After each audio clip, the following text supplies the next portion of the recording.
6 divided by 2, then times 2 plus 1. 2 plus 1 gives us 3. So 2 times this, 2 times 3, which equals 6. And we have here 6 divided by 6, which equals 1. But this answer is not correct, because according to the order of operations, which is PEMDAS, P stands for parentheses, E stands for exponents, M and D stands for multiplication and division, and A and S stands for addition and subtraction. First, we have to do parentheses, then exponents, then multiplication or division, and finally addition or subtraction. Remember that multiplication and division have equal priority and we have to work from left to right. And the same applies to addition and subtraction.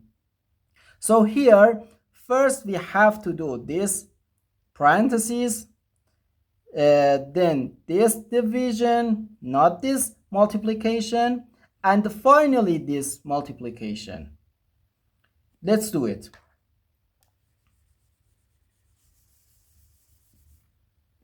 Inside this parentheses, we have 2 plus 1, which equals 3. So we have 6 divided by 2, then times 3.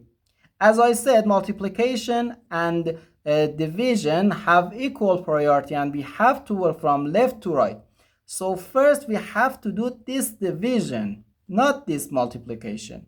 Okay, 6 divided by 2 gives us 3. So we have 3 times 3, which equals 9. So therefore, our final answer to this problem is just 9. The correct answer is 9.